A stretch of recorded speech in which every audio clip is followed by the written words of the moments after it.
Sejak fajar pertama menyapa bumi, kau sudah terjaga.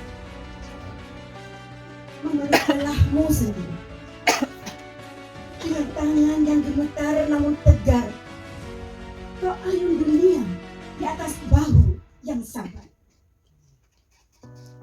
Tangis pertamaku, senyum pertamamu. Meski perih membelah ragamu, tak pernah ku dengar kau mengeluh.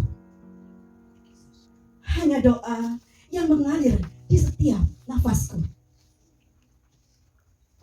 Saat aku menangis, kau jadi hujan, menyejukkan panas dunia kecilku. Kau berlari dalam terik yang menyakitkan demi sebutir nasi di piringku. Di balik senyummu ada langit yang robek. Ada doa yang tak pernah lelah memanggil namaku. Di balik pelukanmu ada laut yang tak kering, mengalir cinta tanpa pernah meminta kembali. Aku ingat malam-malam kau tak tidur, menjahit robek baju sekolahku, menahan lapar agar aku kenyang. Kau kubur mimpi demi masa depanku. Tubuhmu kini mulai ringkih, namun hatimu tak pernah menyerah. Hanya ada doa di setiap nafas, hanya ada cinta di setiap langkah. Di balik senyummu ada langit yang robek. Ada doa yang tak pernah lelah memanggil namaku. Di balik pelukanmu ada laut yang tak kering, mengalir cinta tak pernah meminta kembali. Jika surga benar ada di kakimu, izinkan aku bersujud selamanya. Karena disitulah air matamu jatuh, menyuburkan setiap langkah hidupku. Di balik senyummu ada langit yang robek. Ada cinta yang tak pernah terganti. Engkaulah semesta bagi hidupku. Dan ku sebut satu nama, Ibu. Terima kasih. Pangestuku. Tak ayon-ayon anakku sing ayu. Tak gadang-gadang anakku sing lanang. Su dadi kawula kang tansah eling marang kang kuwasa. Su dadi jalma kang gemati ring sak padha-padha. Su dadi raga kang rasa lan iku.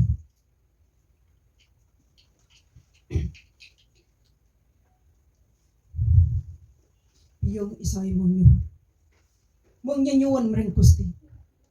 Simbok isahe mung ngobeni kanthi ati. Omak isahe mung ngrumat kanthi permati. Ibu mung isa njurung pangestu. Yen ing tawang ana lintang, ning kali ana barang sing keli. Senajan kabeh ora iso ditandang, tetep percaya Gusti aja lali. Kahanan awan lan bumi tansah gilir gumanti. Katresnane ibu marang anak langgeng lahir terus sing pati. Segara madu linuber kawadahan guci. Pangestune ibu linambaran tresno kang suci. Cahaya itu bernama Ibu, karya Senta Putri Rohmani. Sosok yang selalu ada di sampingku, yang menemani hari-hariku, yang menjagaku dengan seluruh tenaga, bahkan sampai lupa akan dirinya. Sosok yang selalu mendoakanku hingga tak kendap waktu, bahkan merelakan apapun yang dimilikinya untuk diriku. Lelah, lapar tak kau rasa, sampai-sampai tubuhmu tak terasa kian rentah. Ibu, engkau menyembunyikan semua bebanmu, selalu tersenyum walaupun lelah menghantam tubuhmu. Engkau tak lekang oleh waktu, walau akan terkekang usia. Ibu, engkau adalah cahaya di hidupku, menuntunku dalam setiap langkahku. Engkau selalu ikhlas tanpa meminta balas jasa. Hadirmu adalah anugerah yang tak ternilai harganya. Cinta Ibu Abadi, karya Rita Anggreni. Kau pertaruhkan nyawamu demi kehadiranku, merawatku sejak tangis pertama menyapa dunia. Setiap detikmu kau curahkan demi tumbuhku. Dalam lelahmu kau tetap tersenyum bahagia. Saat aku jatuh, tak sekalipun kau menjauh. Pintu hatimu terbuka penuh cinta. Kasihmu tulus, hadir tanpa keluh. Doamu menguatkanku sejak tangis pertama. Pelukan ibu tenangkan jiwa yang lara. Mampu redakan luka dan gundaku. Setiap kerut di wajahmu adalah bukti cinta. Cinta ibu abadi tak mengenal waktu. Karangannya 2 Agustus 2025. Aku tak ingin menjadi seperti itu. Karya Reka Rahmatika. Aku pernah berkata, aku tak ingin menjadi seperti ibu. Ibu pemarah, ibu yang selalu berteriak. Aku pernah berkata, aku tak ingin menjadi seperti ibu. Ibu yang tak pernah memeluk, tak pernah menangis. Ibu selalu kuat, meski aku tahu hatinya terlampau lelah. Tapi kini aku paham. Ibu marah bukan karena benci. Ibu berteriak bukan karena kasar. Namun karena hidup ini terlalu berisik untuk dijelaskan dengan kata-kata lembut. Ibu tak menangis karena air matanya sudah habis menjaga dapur tetap menyala. Ibu tak memeluk karena dalam hidup tak selalu ada pelukan. Ibu, mengapa aku baru mengerti setelah jauh? Mengapa tak kau ceritakan sejak kecil bahwa kerasmu adalah cara mencintaiku? Mengapa kau biarkan aku tumbuh bersama rasa benci? Dan kini, aku hanya bisa menyesal. Terima kasih. Ibu, dalam setiap perjuanganmu, nafasmu, katanya Muhammad Imam Bukhari. Ampun menyapa, sangat deras namun tenang. Bara semangat telah kau hidupkan sebagai pelita. Berkelana tanpa mengeluh, walaupun lelah kerap menghantui langkahmu. Tanganmu bukan sekadar tangan biasa, terlihat seperti pelita dalam lorong gelap. Mengusap luka dengan kasih tak bersyarat, diakhiri dengan menopang hidup dengan kuat cinta. Engkau tak pernah meminta penghargaan, tak butuh sambutan ataupun sorak-sorai. Setiap saat selalu tumbuh dan bertahan. Seperti itu bagimu adalah kemenangan. Air matamu diam-diam jatuh di sepertiga malam. Saat semua lelap dalam mimpi, kau menengadahkan doa sangat panjang, menjahit harapan dan benang pengorbanan. Ibu, engkaulah rumah dalam arti paling dalam, tempat kami pulang tanpa takut ditolak, pelabuhan bagi hati yang letih, dan semesta kecil yang penuh hati. Ibu, terima kasih atas cinta yang tak pernah mengharap balas. Terima kasih. Seperti ibu, karya Octavia Istiqomah. Ibu, engkau adalah pahlawan dalam hidupku. Penenang saat ada kekhawatiran di dalam benakku. Menjadi penerang dalam gelapku. Penyemangat saat diriku terpuruk. Betapa aku ingin sepertimu, sosok yang kuat dan sabar dalam menghadapi kerasnya kehidupan dan perjalanan yang penuh dengan duri. Ibu, berkali-kali kau terjatuh, tak membuatmu jenuh untuk terus bangkit dengan tenaga yang sudah rapuh. Ibu, teruslah seperti itu. Aku ingin kuat sepertimu, tak gentar walau badai menghadang. Tak takut dengan segala rintangan. Terima kasih. Wassalamualaikum warahmatullahi wabarakatuh. Karyaku Suyanto. Waktu terus berlalu.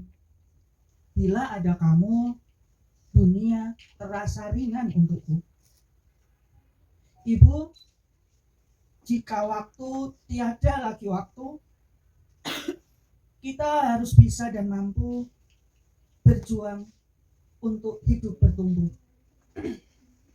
Ibu, Selasa tahun lalu, Selasa yang berlalu, Rabu tanpamu, hari-hari tanpamu. Hati teriris sembilu, waktu berlalu.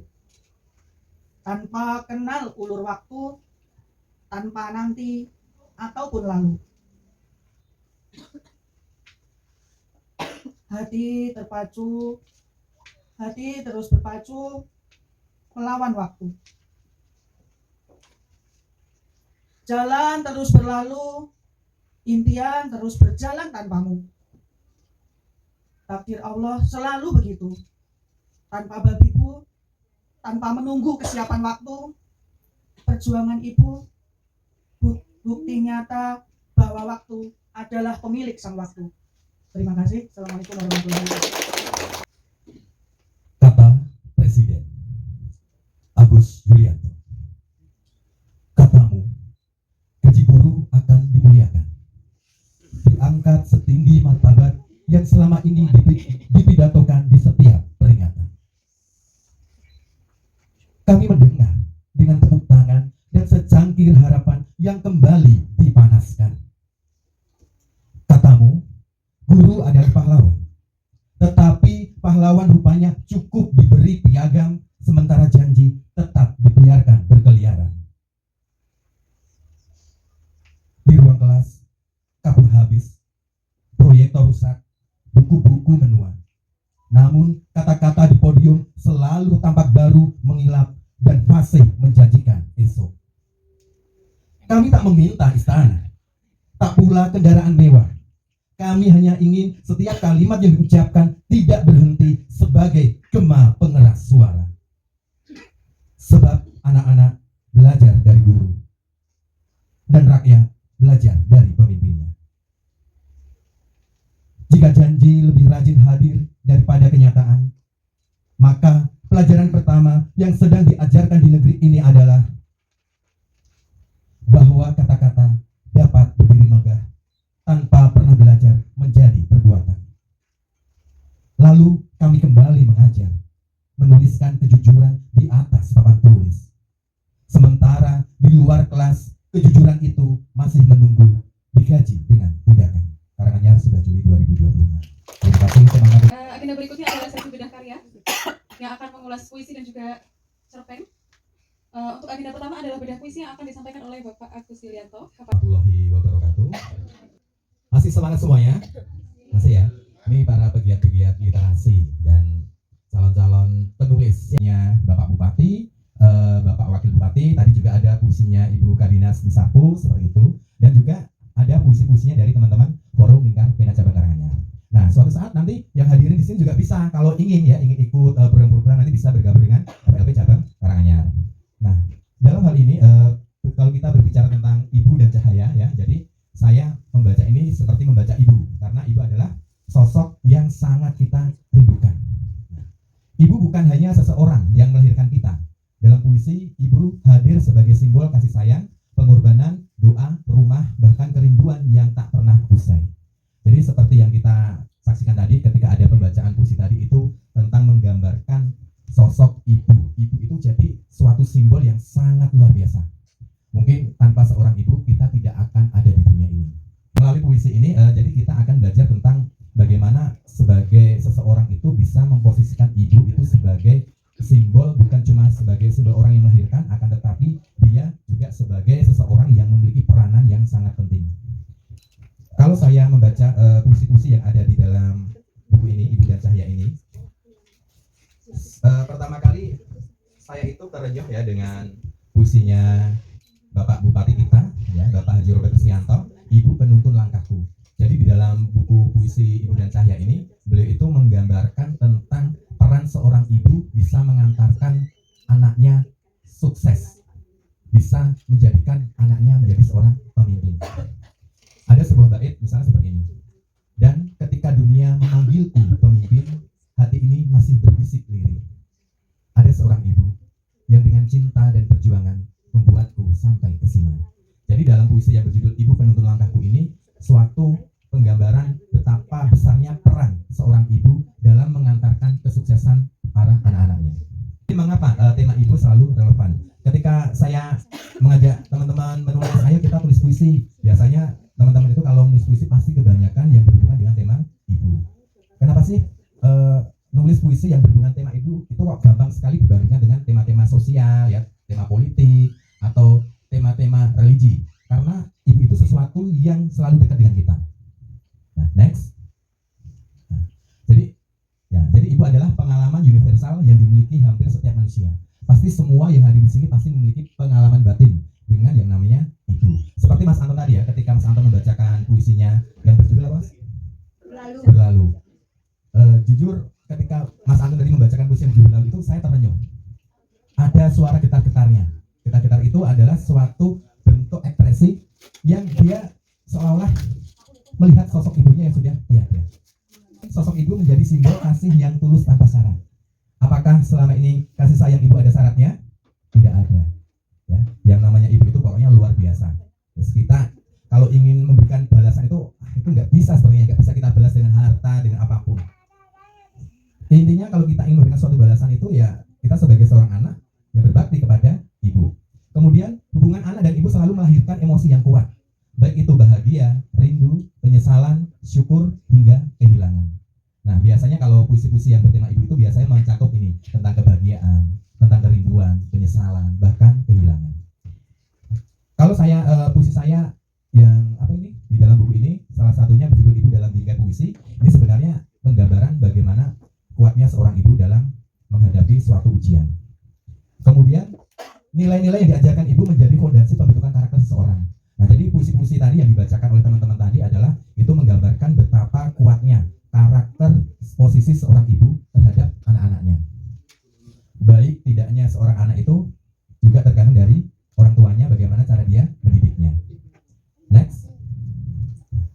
Kemudian nilai-nilai yang terkandung di dalam buku ini adalah umumnya memuat berbagai nilai kehidupan. Ya, nilai-nilai puisi di dalam buku ini ada nilai religius, nilai moral, nilai sosial, dan nilai psikologis.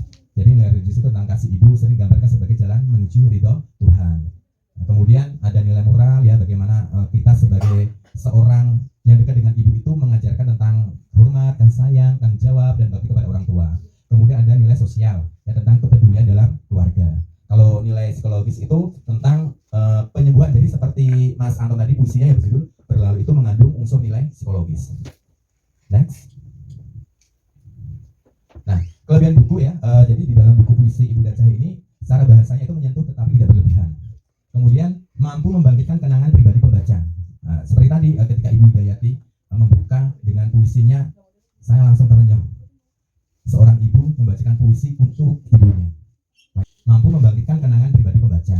Nah, bisa jadi ketika kita membaca puisi yang bertema tentang ibu-ibu ini, ya secara otomatis ya kita akan teringat sosok ibu kita sendiri. Dan itu biasanya betul ya, ketika saya membaca puisinya, misalkan Mas Anton yang berlalu, saya membayangkan, wah suatu saat kalau ibu saya nggak ada bagaimana ya, kayak gitu. Kemudian syarat makna meskipun menggunakan kata-kata sederhana. Memang secara kalau kita akui ya di dalam buku puisi ini tidak begitu banyak permainan majas ya. Ini puisi bahasa-bahasa yang sederhana tetapi memiliki syarat maknanya yang mendalam. Biasanya kalau puisi itu dengan bahasa-bahasa yang bias sehingga kadang pembaca itu masih berpikir sebenarnya artinya apa. Tapi di dalam penulisan buku Ibu dan Cahya ini kalau saya baca semuanya ini bahasanya masih bahasa standar ya, bahasa-bahasa sederhana seperti itu. Akan tetapi itu sangat menyentuh. Para penyair atau penulis itu memiliki sudut pandang tentang seorang ibu itu sebagai apa saja. Next. Kemudian mengapa buku ini penting? Ya, buku ini bukan sekedar kumpulan puisi, melainkan ruang refleksi untuk mengenang, mensyukuri, dan memuliakan sosok ibu. Jadi ketika kita membaca buku ini itu bukan cuma sekedar bacaan biasa, akan tetapi kita diajak merenung, berefleksi bagaimana pengorbanan, ya kasih sayang seorang ibu terhadap anak-anaknya. Dan untuk penutupnya, tentu saja membaca puisi puisi tentang ibu sejatinya adalah membaca kembali diri kita sendiri. Puisi yang baik tidak berhenti pada keindahan bahasa, tetapi mampu mengubah cara seseorang memandang kehidupan. Dan puisi tentang ibu adalah salah satu jalan paling indah untuk belajar menjadi manusia yang lebih bersyukur. Jadi melalui puisi ini ya kita berharap bisa menjadi manusia yang lebih bersyukur. Ya, kita berharap bisa menjadi manusia yang benar-benar memiliki rasa cinta kepada seorang ibu. Aja ya, kita serahkan waktu dan tempat kepada Mas Antoni berkenan. Bismillahirrahmanirrahim. Assalamualaikum warahmatullahi wabarakatuh. Oke, alhamdulillah kita pagi hari ini. Yang kedua, ketika membaca buku ini, saya sudah dibuat terkejut juga dengan slice of life, dengan sebuah cerita penggalan kehidupan tentang nasi kucing. Tentang nasi kucing ini sebenarnya mungkin bagi kita sepele, tapi ternyata ada muatan cerita. Kenapa sih kok tentang nasi kucing ini diangkat? Nah, ini yang membuat saya itu menambah referensi lagi. Oh, ternyata untuk ide-ide yang mungkin terlihat sederhana itu bisa menjadi sebuah tulisan. Karena saya sendiri juga menulis tentang ibu saya. Kebetulan sebelum ibu saya meninggal itu saya sudah punya buku tentang ibu saya, judulnya Tentrem. Dan itu kenapa kok saya beri judul Tentrem? Ternyata masa kecil ibu saya itu panggilannya Tentrem. Seperti itu. Buku itu yang buat saya recall memori banyak-banyak ketika masih bisa bertanya dengan beliau. Dan itu menjadi manifestasi buat saya sekaligus manuskrip sebuah kenangan yang tidak akan pernah bisa dilupakan. Sama halnya dengan cerita tentang nasi kucing di yang pertama ini membuat saya, oh ternyata ide-ide itu ada di sekitar kita. Dan membuka lagi ke cerita yang berikutnya, judulnya cukup berani. Saya cukup berdebat dengan Mas Agus sebenarnya, Mas ini kok ada judul ini ya, tentang melukis Tuhan. Jadi saya udah pergolakan batin nih baca ini gimana maksudnya gitu. Ada lagi melupakan Allah, ini kok malah kafir semua gitu dari awal. Tapi ketika membaca itu cukup seru. Oh ternyata maksudnya seperti ini gitu. Jadi buku ini salah satu media untuk mengeluarkan pikiran sekaligus menjadi bahan diskusi. Ada juga di sini setipe dengan buku-buku yang thriller atau detektif. Itu ada ceritanya kemarin kok satu buku ini lengkap banget dengan 23 cerita yang diangkat. Ini cukup menarik. Kemudian ada lagi buku yang tipe motivasi punyanya Mbak Ilmi ya, Metamorfosa. Nah ini yang cukup menarik juga. Jadi dari rangkaian cerita yang ditulis oleh peserta ini, saya cukup tertantang, cukup tertarik juga bagaimana seandainya kita membuat proyek yang berikutnya itu dengan tema-tema yang mungkin di luar dari langkah kecil untuk hidup bermakna. Karena dari tulisan-tulisan yang saya baca, ini sangat minim sekali editingnya. Jadi ketika saya baca sudah cukup bagus. Tinggal nanti mungkin mempelajari dialog teks dan sebagainya, karena fungsi percakapan di dalam cerita itu tidak hanya sekedar halo, ya halo juga, seperti itu enggak. Tapi percakapan di dalam sebuah cerita itu ada fungsinya, yaitu tentang melengkapi sebuah tulisan yang tidak bisa dijabarkan. Kalau Asma Nadia itu menjelaskan itu kalau dialog teks itu maksimal 30%. 30%, sementara yang 70% itu bercerita deskripsinya. Tetapi ini juga bertentangan lagi. Saya sempat baca satu buku itu 90% malah percakapan. Judulnya Bisik-Bisik, karya Reda Gaudiamo. Yang kemarin saya juga buat judul saingan, tapi nanti insya Allah saya beritahu ketika sudah siap launching gitu. Saya punya tandingannya dengan judulnya Bisik-Bisik itu. Nah, di sini karya teman-teman yang termasuk di FLP Karanganyar ini, saya cukup bangga di antara tulisan. Seandainya ini tulisan pertama mereka, itu seandainya nanti bisa konsisten menulis, konsisten belajar, itu tidak menutup kemungkinan ke depannya akan menjadi penulis-penulis yang hebat. Kenapa? Karena ketika saya lihat dari penggunaan tanda baca dan sebagainya sudah cukup bagus. Tentang penggalian ide. Jadi untuk penulisan, terutama untuk yang FLP, itu kita memang sebenarnya menulis dengan bebas. Tetapi bebas yang seperti apa? Ini yang harus kita pahami. Karena ini untuk forum Lingkar Pena, itu ada syarat tentang menulis itu tentang keislaman. Kenapa? Karena buku ini satu-satunya media yang biasanya tanpa sensor. Jadi kadang ada buku-buku yang kurang berkenan, ada yang pornografi dan sebagainya, itu ada buku seperti itu. Tetapi kita di FLP ini, kita disarankan, diharuskan untuk menulis tentang kebaikan, yang mana setelah baca itu kita bisa menyampaikan kebaikan, pembacanya juga menyerap kebaikan. Dengan harapan apa yang dituliskan itu bisa berguna untuk mengubah pandangan, menambah wawasan, dan bisa untuk menjadi bahan diskusi.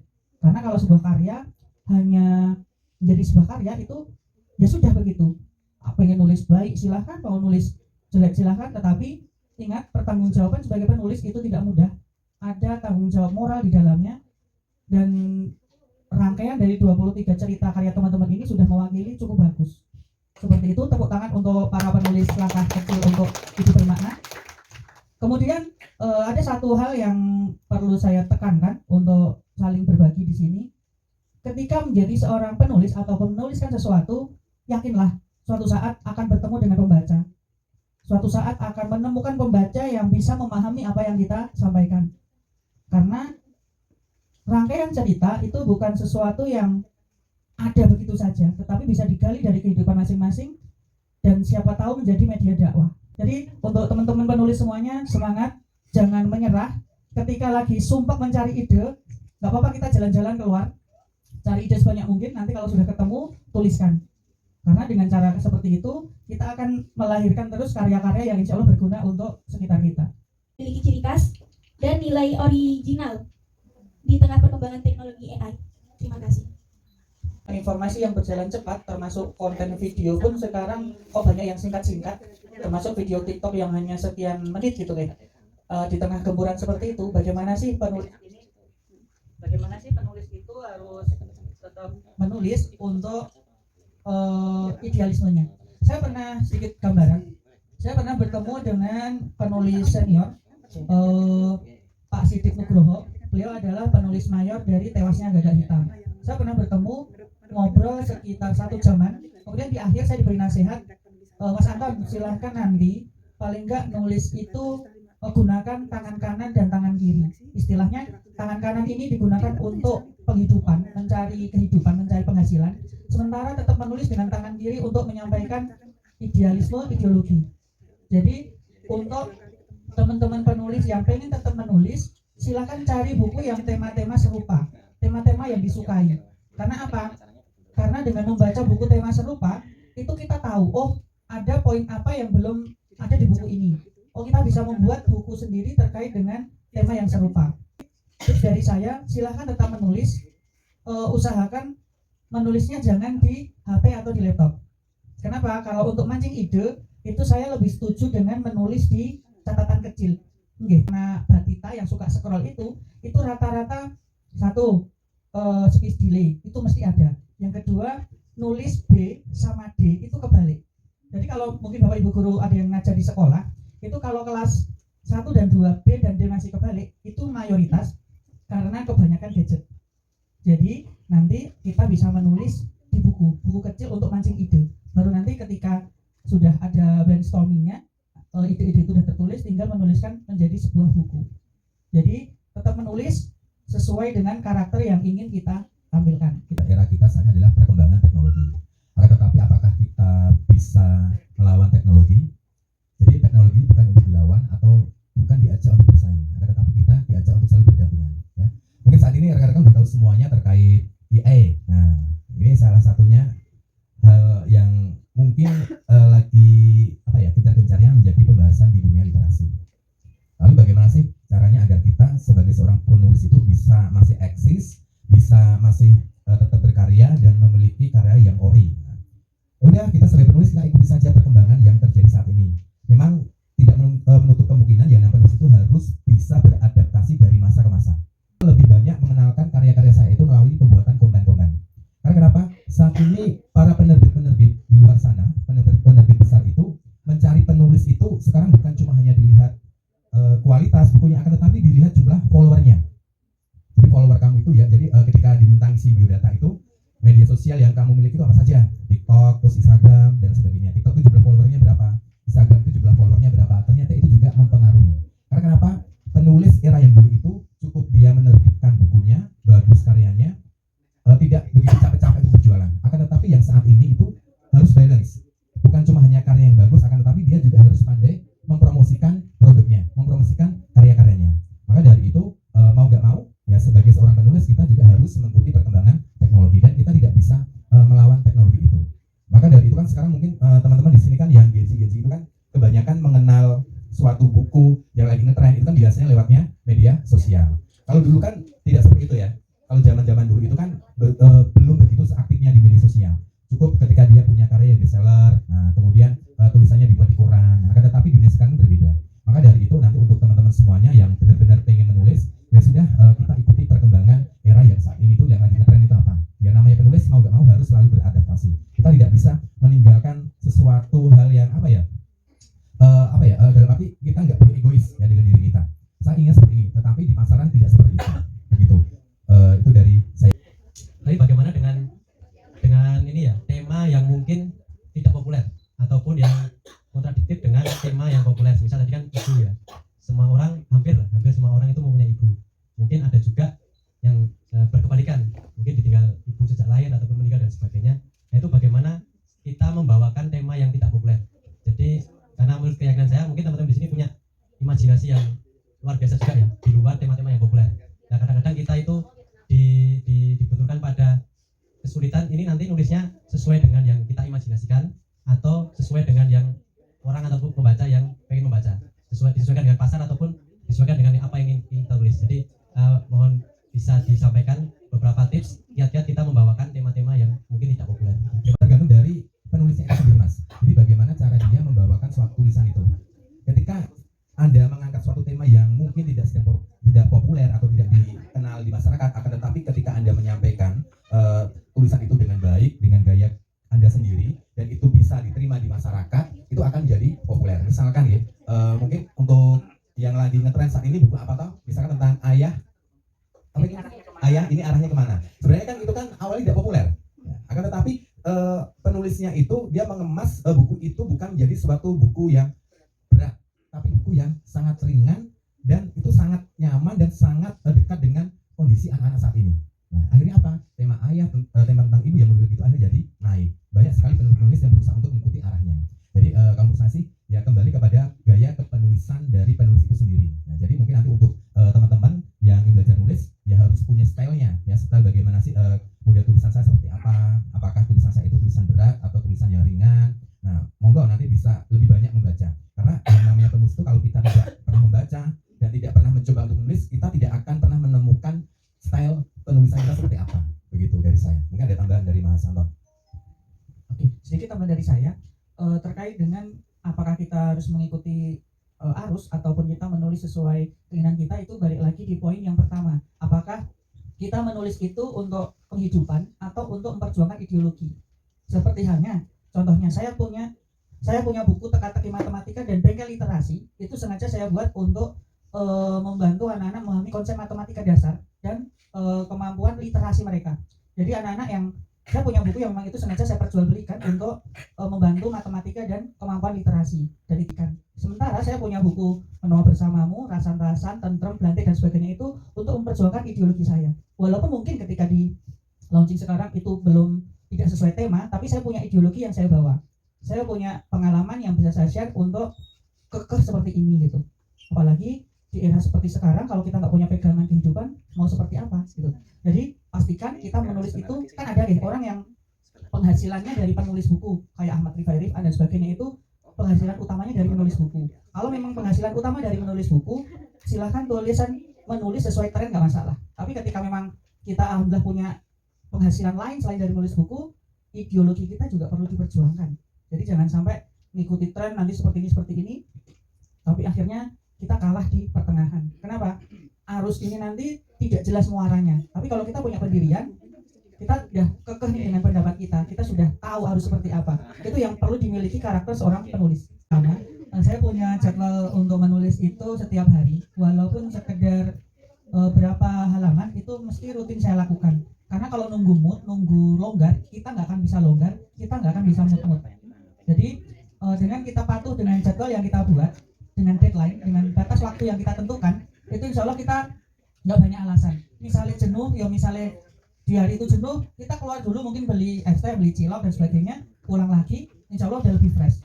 Jadi nanti tidak ada alasan untuk stuck.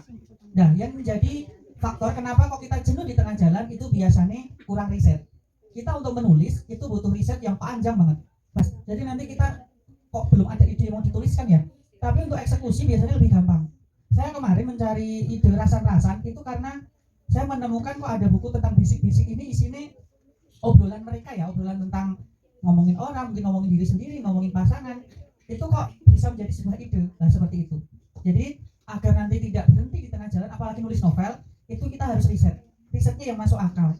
Nggak mungkin kalau misalnya di Karanganyar ada pantai, ya nggak? Jadi itu sangat tidak mungkin. Makanya nanti ketika riset pastikan, oh di Karanganyar ada nih grojokan, terus nanti ada pabrik gula dan sebagainya. Jadi nanti kita harus menang riset dulu. Bahkan saya pernah menulis satu buku yang berjudul Tentrem itu saya tulis 9 hari. Kenapa? Karena riset saya hanya ada di ibu saya. Dari pengalaman ketika saya kecil, ditunggoni belajar walaupun ibu saya nggak bantu tapi nunggoni gitu dan seterusnya itu saya tuliskan. Jadi pastikan risetnya kuat. Kita juga harus tahu buku kita nanti seandainya menjadi buku itu pengen seperti apa, pengen seperti bukunya siapa. Sebelum memasuki penghujung acara, kita abadikan momen kebersamaan dulu. Forum Lingkar Pena. Berjati berkarya.